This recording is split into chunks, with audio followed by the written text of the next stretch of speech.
did you believe that it was going to work, that you were going to be able to get to see the president without an appointment? I had no idea.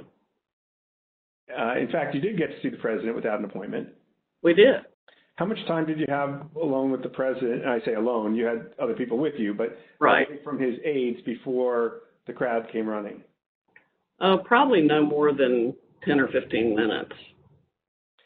I bet that Cipollone set a new land speed record. I got a call either from Molly or Herschmann that I need to get to the Oval Office. So that was the first point that I had recognized. Okay, there was nobody in there from the White House. Mark's gone. What's going on right now? I opened the door and I walked in. I saw General Flynn. I saw Sidney Powell sitting there. I was not happy to see the people who were in the Oval Office. Explain why. Well, again, I don't think they were providing. Well, first of all, the overstock person, I've never knew who this guy was. Actually, the first thing I did, I walked in, I looked at him, and I said, "Who are you?" And he told me.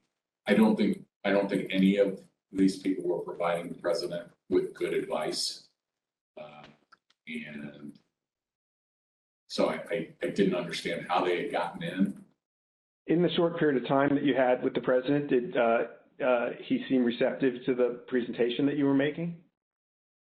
He was very interested in hearing particularly about the CISA finding and the terms of 13848 that apparently nobody else had bothered to inform him of.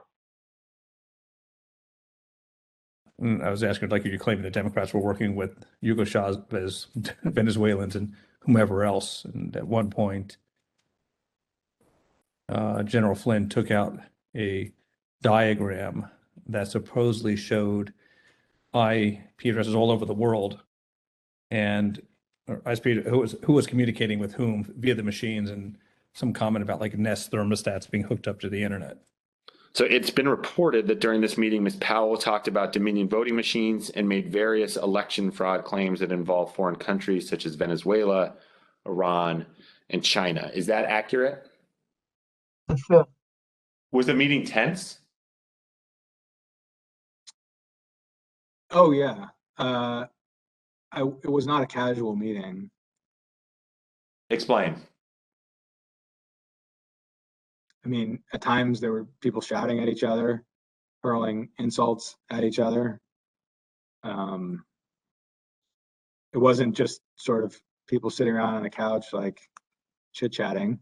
Cipollone and Herschmann and whoever the other guy was showed nothing but contempt and disdain of the president. I remember the three of them were really sort of forcefully attacking me verbally. Derek, and we were pushing back, and we were asking one simple question as a general matter: where is the evidence? So, what response did you get when you asked Ms. Powell and her colleagues, where's the a variety of responses based on my current recollection, including, can't believe you would say something like, things like this, like, what do you mean, where's the evidence? You should know, and things like that, or,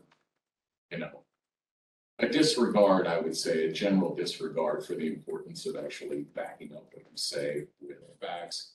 And, then there was discussion of, well, we don't have it now, but we will have it, or whatever. I mean, if it had been me sitting in his chair, I would have fired all of them that night and had them escorted out of the building. But Derek and I both challenged what she was saying. And she says, well, the judges are corrupt. And I was like, everyone? Every single case that you've done in the country you guys lost, every one of them is corrupt? Even the ones we appointed? And I'm being nice. I was much more harsh to her. So one of the other things that's been reported that was said during this meeting was that President Trump told White House lawyers, Mr. Herschmann and Mr. Cipollone, that they weren't offering him any solutions, but Ms. Powell and others were. So why not try what Ms. Powell and others were proposing? Do you remember anything along those lines being said by President Trump? I do. That sounds right. I think that it got to the point where the screaming was completely out there. I mean, you got people walk in, it was late at night, it'd been a long day, and what they were proposing, I thought was nuts. I'm gonna categorically describe it as you guys are not tough enough. Or maybe I put it another way, you're a bunch of pussies. Excuse the expression, but I'm almost certain the word was used. Flynn screamed at me that I was a quitter and everything, kept on standing up and turning around and screaming at me. And then at a certain point, I had it with him. So I yelled back. I had to come over, or sit your effing ass back down. The president and the White House team went upstairs to the residence, but to the public part of the residence, the big parlor where you can have meetings in the conference room. Yellow Oval. They call that the Yellow Oval? Yes, exactly. The Yellow Oval Office. I always called it the upper. And I'm not exactly sure where the Sidney group went. I think maybe the Roosevelt room. And I stayed in the cabinet room, which is kind of cool. I really like that. All by myself.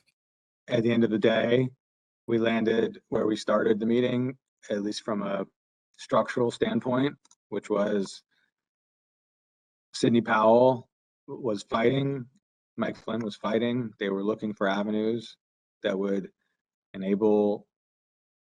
result in President Trump remaining President Trump for a second term. And there were me and Eric and Pat and Mark that were saying that these ideas were not very good and would only cause more problems